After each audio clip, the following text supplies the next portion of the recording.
Dave, so nice to visit with the head coach at RPI.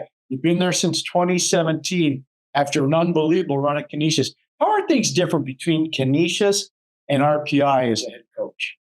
Great to be on with it, Pierre. It's a very simple question, but it's such a deep answer. And I think I want to keep it at 30,000 feet.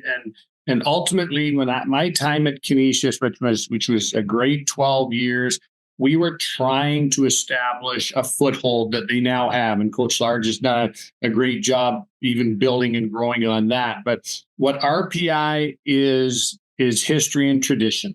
And it's a national championship in 54, a national championship in 85. It's numerous trips to the Frozen Four, numerous trips to the ECAC championship and the NCAA tournament, and a legacy of great players like Adam Oates, Joey Juneau, Kenny Hammond. And that history and tradition is something that, flows through the veins of RPI hockey players, fans, staff, and the school every single day. That would be the biggest thing to know. I was kind of hoping you were going to go down that road. Do you get a chance to talk with Kenny Hammond or with Adam Oates or with Michael Dark or with Darren Pupa or all those great players? Mike Joplin. I worked the hockey camp there back in the national championship years for the late coach Odessa, so I know him pretty well. Do you get a chance to talk to those alumni? I do. And I talk to them as a fan a lot of times rather than the coach of their program. And, guys like Mike Dark, Mike Sadapur, the captain of the 85 team. And as these guys get older, and I know they have their group text and they know everything about what's going on with our program. There's a few main connectors.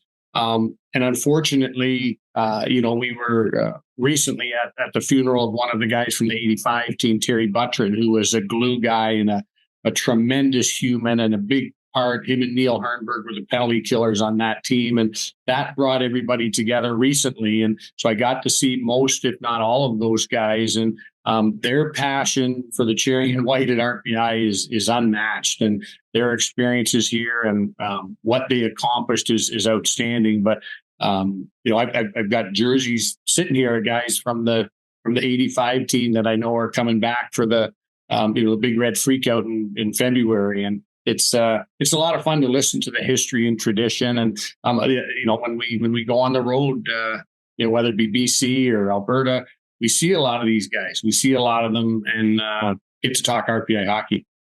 I'm glad you went down that road as well. You talked about going out to British Columbia and scouting and recruiting and talked about going into Alberta. Are those your Mecca destinations right now, Coach? Or are you worldwide? Is that kind of branding you want to do? It is. And it's interesting the way that college hockey recruiting has gone. We currently have 7 players in the BC League, in the BCHL. Many of those were in the Alberta Junior Hockey League. So Western Canada has been very, very good, very fruitful for us. But we often will recruit guys from Ontario or the U.S. that end up going to those leagues or to the USHL. So we want guys to have a great playing experience in a top league, and those leagues do provide it. We are worldwide. We have one assistant coach, Matthias Lang, who coaches the World Juniors with Austria. So we're over in Europe with him. Carlos Zernis coaches the World Junior team with Latvia. We currently have 3 Latvians on our team. So we're trying to, get a real strong foothold with those elite 20 and under players that are ready to take this step to college hockey. So definitely have a footprint. We want to be great in Ontario and Canada. We want to have some players in the USHL, but the world footprint is something that we can get after because of the strength of the academics and the history and tradition of our program. You had a real good start so far this year. You beat UMass, a very good UMass team in a preseason game, and you're coming off 2 huge wins against Canisius. But you got a lot of new players, Coach. How are you able to get those guys up to speed, considering you have almost half your roster of new players? Yeah, and I think that's the new norm with the transfer portal and incoming and outgoing guys. But ours actually started in the springtime last year, almost 10 days after our season ended. And it was a disappointing season, but we said, we need to start this process now and, with mentors and small groups and leadership groups, and making sure we informed and educated any new players that were coming via the transfer portal. We wanted to not only acclimate them to our setting, but we wanted to learn from them maybe what worked at their school that they liked and how they fit in. So that carried on through the summer. That's the chemistry and the cohesion that, you block more shots when you love your partner. You really do. And that's what we're seeing is a major commitment to each other. On the ice, we as soon as we can, we are giving them video they can watch on their own. So we got a few different categories. One is we hope they watch it. They have access to video. We hope they watch it. Others, we tell them to watch it on their own, and others, shorter part, we make them watch it. And those are bang, bang, bang, how we want to play, how we want it to look and feel. And so we roll those out right from the first day of classes when we can get on the ice and start spending time with the guys. I've watched your team play a lot over the last 3 years. The one identity I see them having is you're a very physical team. You're a robust team. Is it fair to say that? And if it is, how do you get your players to play like that? Well, again, I'm going to go back to putting it in the room. I think high-level hockey demands a physical play of some type on the right side of the puck, stick on puck to start, but you've got to win those physical confrontations. And our best teams have that love in the room where they're willing to commit to each other, and they have those that passion to succeed in that moment. So when we talk with our guys, I'm going to just say standard coaching talk, but it's get on the right side, win that physical battle, effort, grit, and determination to win those puck battles. That's when we have success. So that's what we're trying to show and repeat that behavior. I think, it's fun for me to be able to watch the behavior. And when we encourage good behavior, it gets repeated more often. So when we're showing the video of physical play, they say, oh, wow, coach singled me out. Good play, good result, good team, feel good. They repeat the behavior. So it's pretty simple, but we talk about it, we show it, and it happens because their love and passion for the game and each other in the room. How much of that came from your playing career when you were at Ohio State? And how much of it came from your playing career in the minor leagues? I know you spent a lot of time playing in the East Coast League, the American League, and obviously the old IHL, where you won a championship in Fort Wayne. Yeah. It's such a different game in terms of speed and skill and what each individual is able to do. But on those championship teams, and I was fortunate to play for some great coaches, Bruce Boudreau, Al Sims, Claude Noel. They were preaching a lot of the same things that we're doing now. And, the thing that got me to any level of hockey was my compete. And I love guys that compete, that win battles, that understand that it's not just a puck in the corner. It's my puck in the corner. So those things we look for in recruiting, and we definitely try to coach up to those things, play into that competitive nature that I think great hockey players have. If I were to ask you to describe the ECAC as a conference in terms of style of play, how would you describe it? I just had some conversations this past weekend. I was on a recruiting trip, and I described it as playoff NHL hockey every night. It's every mistake counts. Every great play counts. How you balance those determines the outcome. It's so close. It's so tight. And it's that physical confrontation. So I love the fact that we've got some heavy, high-skilled teams, and that blend. Some teams have both. Some teams have one. Some teams have the other. But that combination, it looks like NHL playoff hockey every Friday and Saturday night in the ECAC. How much fun is it to be in an RPI Union game? Those are special. Those are special. And, right now we're going into a non-conference weekend, but our guys, are looking at the following weekend already. And we've got to work hard because, it's a rival where we do special jerseys on opening night against Union, special blackout jerseys. We play them downtown in the big rink with a regional rival. That's a special Mayor's Cup game. They are circled on the calendar. Those are rivalry games. We played for a trophy that has skates on it. It's real. It's a real rivalry, and it's a lot of passion, a lot of fun, a lot of emotion. Are you concerned at all about major junior players potentially having the opportunity to play in U.S. college hockey? And if you're not concerned about it, it's just something you're looking for to try to take advantage of? I'm excited about a new pool of hockey players. I'm excited that down the road, and I feel there's going to be a lot of growing pains. The business of hockey, I believe, can flourish under a new model. I believe there's been, adversity and adversarial leagues and things when it doesn't need to be. I believe it's going to take some time to get to the right model, whatever that means. But there's a lot of good hockey players in the world. Again, not just the CHL, but that really only received actual necessary expenses, which is the NCAA rules, and they've been classified as professional. So we're looking for elite hockey players that value education at a great school like RPI. And if they happen to play in the CHL or they happen to play, in a different league in Europe, then I want them in our program. I want passion. I want guys that want to play at the highest level possible that can come in and get a great degree. So the CHL thing to me is very exciting, very unknown at this point, but we're here to educate and inform and recruit elite hockey players. I don't want you to give away any of your secrets. You guys have been active in the portal.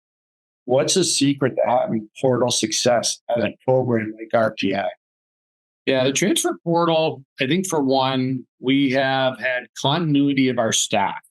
And what that means is an evaluation of a player at 15, 16, 17, and with our professionalism and how we recruited that young man, they went to another school, but we did it. We did the relationship part right.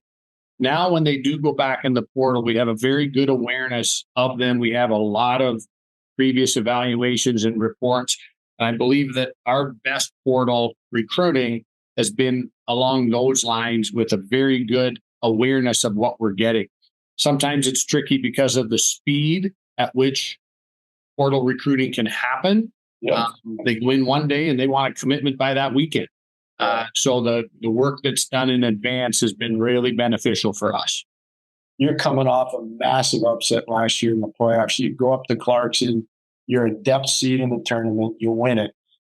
Can you take us through the preparation that you put your team through to accomplish that kind of an upset in a real blue blood organization like Clarkson has? Yeah, it was a great weekend for us to go up there and win that first round of the playoff game, but it actually started significantly before. And my belief is that there's a lot of teams that feel as though their season, the story has been written on their season before the end. So we started talking in January, early January and mid-January about, hey, we still have a say in the outcome. And if we can get better longer, if we can find that missing ingredient, because I liked a lot of things about our team. We did make some, strategic changes on the ice and a few personnel decisions that were important. But ultimately, it was giving the guys the pen to write the story all the way to the end of the season. And we played really well in that game, and we played really well in a really good series against Quinnipiac following. We were unsuccessful in that series, but leading up to the Clarkson weekend, our guys had a belief. We didn't believe that we were a depth seed. We believed we could win that game. And we went in there and jumped out to a good lead and, had to withstand some late pressure, as it's hard to end any team season. But our guys did it, and it felt great. It was a nice reward for the belief the guys had in themselves. Is there a certain age where you think a player is not old enough to play college hockey, and a certain age where you say, well, maybe he's a little past his prime? Is there an age that you look at? I wouldn't say it's an age, Pierre. It's a really good question that comes up all the time. Um, every and in our sport, it's young men. Every young man develops at a different time. Some are early developers, some are late developers. We have used a guide occasionally of 2 years a junior. And when we talk about that arrival date, that estimated time of arrival, sometimes the young man accelerates it. They're good enough, and we have that discussion with them. Say, you know what, you're ready now, but here's what the challenges are. So I don't believe that there's an age on it. Some develop at 18, some develop at 20. And we have a great example of Sutter Mazzotti on our team who got drafted as a 19-year-old to, fifth round in Nashville. And he just works at his craft. He's worked at his body. He's a big man at 6'6", 240 pounds. And his development physically was different than a smaller player.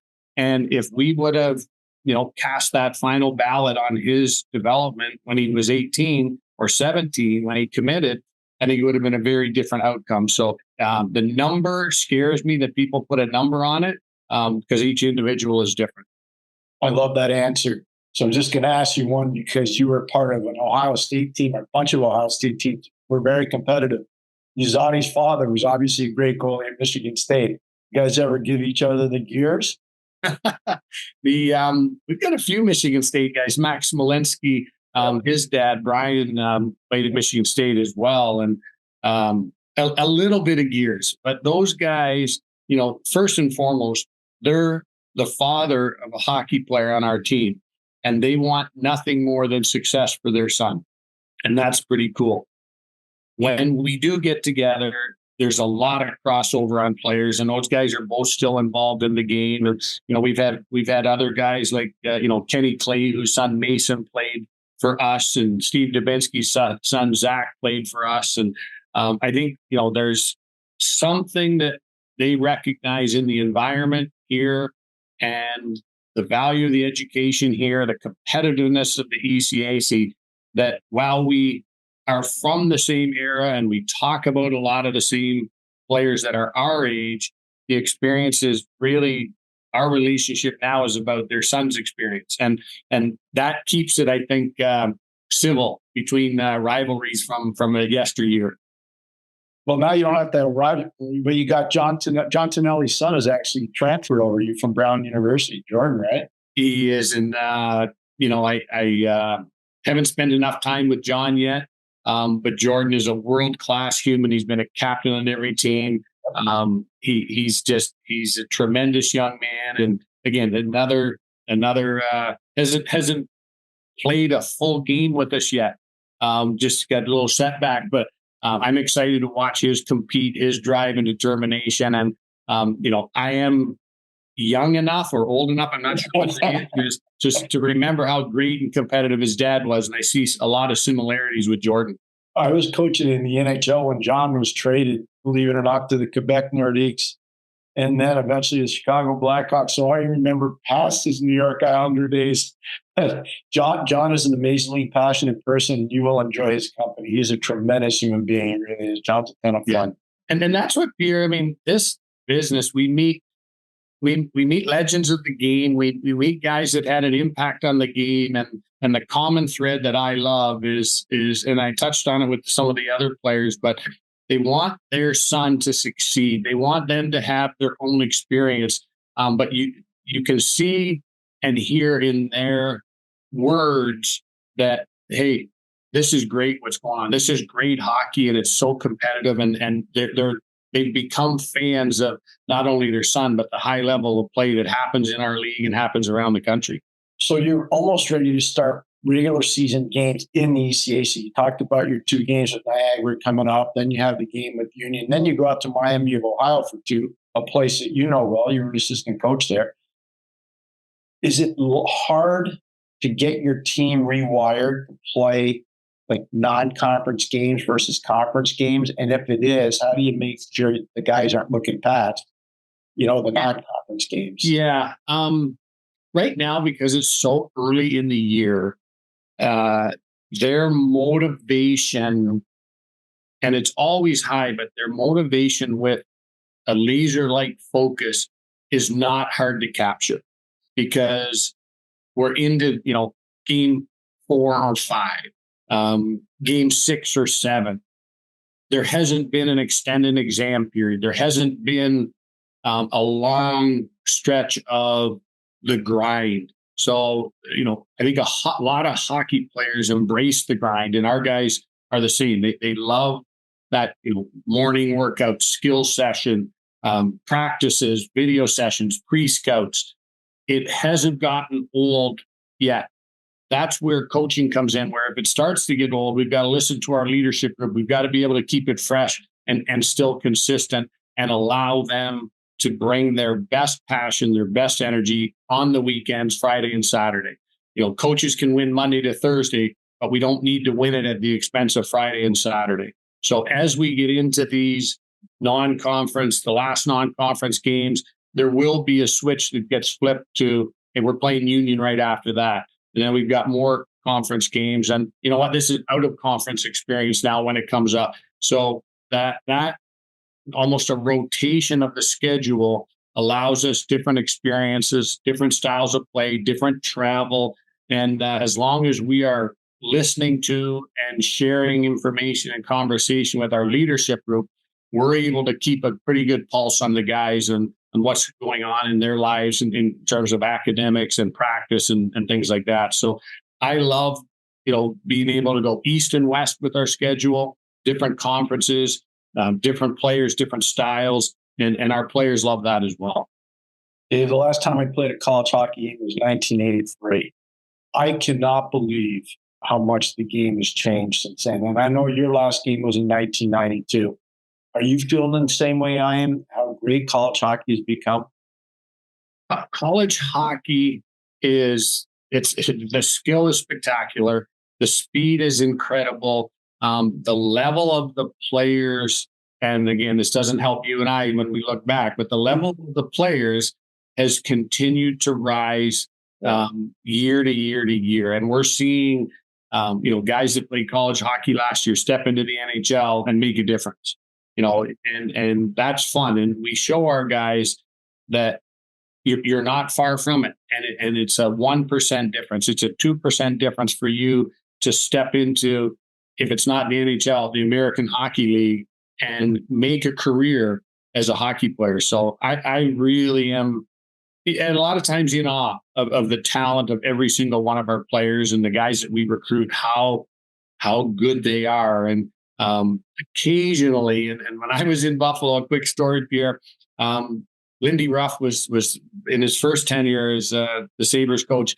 He came in to talk to our guys, and he brought in a video because I was playing against Lindy. It was his last game in San Diego, and he pointed out all my errors in a video session with the team.